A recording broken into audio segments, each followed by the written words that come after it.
बड़े शान से ये कहा कि आदिवासी इनके बाप की औलाद है कि नहीं, इनके डीएनए की जांच करनी चाहिए।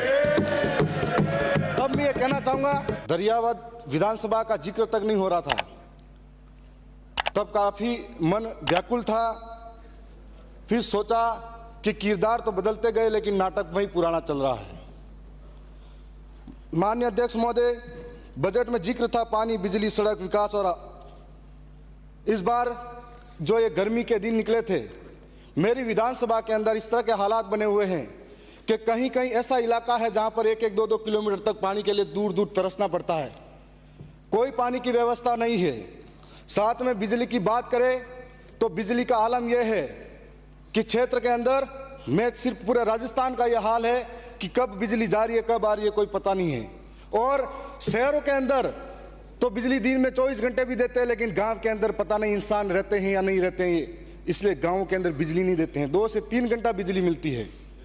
रात इतनी परेशानी, 4-4 महीने का, 3-3 महीने का बच्चा पूरी रात रोता है, उसकी माँ को कहता है, और माँ बाप सोच नहीं पाते हैं। किसान रोता है कि खेत तक जाए और पीछे से वापिस बिजली कट जाती है। यह आलम बिजली का है। माननीय अध्यक्ष महोदय, मैं सड़क की बात करूं तो हमारे साथ इस तरह का धोखा हुआ है कि आज़ादी के आज 75-76 वर्षों बाद भी मेरी विधानसभा के ऐसे कई इलाके हैं जहां पर आज भी रोडें नसीब नहीं है उन लोगों को, और आज इस बजट में हमारे इस तरह का कोई नाम तक नहीं आया। सड़क की बात करें तो बारिश के टाइम पे बहुत सारे गांव ऐसे इलाके में बसते हैं जहां पर अगर पानी आ जाता है, नाला भरा रहता है, तो उसको कोई मरीज बीमार हो जाता है, उसको इंतजार करना पड़ता है कि उस नाले को पार करो, पानी नीचे जाएगा तब। ये हालात बने हुए हैं। और एक विकास के नाम पर आदिवासियों के साथ में बहुत बड़ा धोखा हुआ। मैं बजट के बारे में बड़ी उम्मीदें लेकर बैठा था, न सड़क के लिए, न बिजली के लिए, न पानी के लिए कोई बड़ी व्यवस्था हुई। साथ में मैं कहना चाहूँगा कि माननीय शिक्षा मंत्री जी, ये बहुत बड़ा जिम्मेदारी वाला पद होता है, और उन्होंने बड़े शान से ये कहा कि आदिवासी इनके बाप की औलाद है कि नहीं, इनके डीएनए की जांच करनी चाहिए। तब मैं ये कहना चाहूँगा, ये बजट का पार्ट नहीं। माननीय अध्यक्ष महोदय, बजट का पार्ट नहीं है। बजट पे बोलिए। मैं ये कहना चाहूँगा, माननीय साहब बजट पे बोलिए। मैं बजट पे ही आ रहा हूँ। ये बजट पे नहीं, आ जाइए, 3 मिनट ही है आपके पास। माननीय अध्यक्ष महोदय, मैं ये कहना चाहूँगा कि एक जिम्मेदारी वाले पद पर उनको आदिवासी अंचल के अंदर शिक्षा की व्यवस्था कैसी है, इस व्यवस्था की तरफ झांकना चाहिए था। हम लोगों ने मांग की थी कि 45-50 किलोमीटर दूर दूर तक मेरे भाई, मेरे जैसे नौजवान, मेरी बहनें, जिनके लिए महाविद्यालय नहीं है उस क्षेत्र के अंदर, 45-50 किलोमीटर दूर दूर तक महाविद्यालय के लिए जाना पड़ता है। एक महाविद्यालय है जिसके अंदर 80 सीटें हैं, उनको बढ़ाने के लिए मैंने पीजी के लिए बात रखी थी, नहीं कर पाए। और आज ये आलम है कि हम लोग आर्थिक रूप से सक्षम नहीं हैं। पढ़ने वाला नौजवान प्राइवेट स्कूलों की फीस भरने के लिए अहमदाबाद, बंबई, गुजरात तक मजदूरी करने जाता है। तो ऐसी स्थिति में हमने कॉलेज की मांग करी थी, बालिका महाविद्यालय की मांग करी थी, हमने नर्सिंग कॉलेज की मांग करी थी। हमारे क्षेत्र के अंदर किसान बहुत सारे हैं जिनके पास नॉलेज अच्छा है, लेकिन किसान कृषि महाविद्यालय नहीं है। आज इस क्षेत्र के अंदर हम लोग इसीलिए कहना चाहते हैं कि आदिवासी को गाली देना आसान है, लेकिन उनकी समस्या समझने को तैयार नहीं है। आदिवासी इलाके के अंदर आपने, सरकार ने 100 स्कूलें, कर्मोन्नत और 50 विद्यालय नए खोलने की बात कही है। मेरे वहाँ पर ऐसे कई महाविद्यालय हैं जिनकी स्थिति यह है कि जर्जर भवन हो रहे हैं। जिंदगी हाथ पे लेकर बच्चे स्कूल के अंदर बैठते हैं, कोई पेड़ के नीचे पढ़ाई कर रहा है। और इस स्थिति के अंदर हम ये सोचते हैं, उम्मीद थी कि इस बार नए स्कूल कर्मोन्नत भी होंगे और नए हमको भवन भी मिलेंगे। आज जो देश का निर्माण करने वाला बच्चा है, आने वाला भविष्य है, उसके लिए शिक्षा की कोई व्यवस्था नहीं है।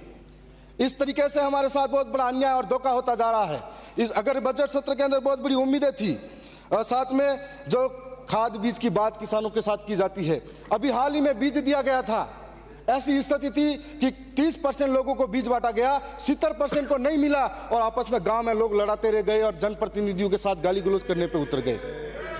हर साल किसानों के साथ में कालाबाजारी होती है खाद के नाम पर, और हर साल खाद के नाम पर कालाबाजारी के अंदर ये जो कंपनियां हैं, इन कंपनियों के मार्फत से किसानों को जो नहीं चाहिए वो भी जबरन थोपा जाता है। साथ साथ में इस तरीके की कंपनियों पे भी कार्रवाई होनी चाहिए। वीको पॉइंट और हमारे क्षेत्र के अंदर 2 बार किसानों ने बड़े आंदोलन इसी वजह से किए थे, और कई किसानों पर मुकदमे हुए थे। हाल ही में एक हमारी ग्राम पंचायत सियार थी, वहां पर लोगों को लगा कि ये निःशुल्क है, बांटने के लिए आया गया है, तो लोग चढ़ गए और लेके चले गए। उनकी स्थिति ऐसी पैदा होगी, सब पे मुकदमे लगे लूट मार के।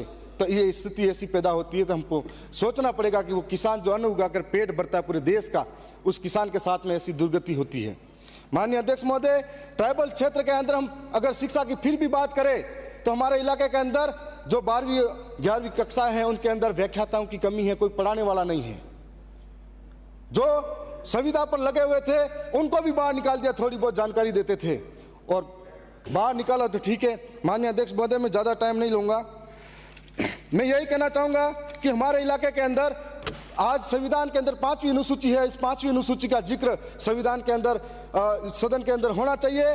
5वीं अनुसूची के अंतर्गत अनुच्छेद 244(1) क और 13(3) क के तहत न लोकसभा न ग्राम सभा सबसे ऊंची, न लोकसभा न विधानसभा सबसे ऊंची ग्राम सभा, ये उसके अंदर लिखा गया है। लेकिन आज उसका अनुपालन नहीं किया जाता है। बुकिया, जगपुरा और हमारे वहाँ पर अभी आमुलवा, राटड़ी, डगोचा, वहाँ पर सोने की खान है करके आदिवासी की जमीनें लूटने का कार्य किया जा रहा है। माननीय अध्यक्ष महोदय, मैं आपके लिए समान है। माननीय अध्यक्ष महोदय, मैं आपका संरक्षण चाहूंगा, 2 मिनट का और समय चाहिए मुझे।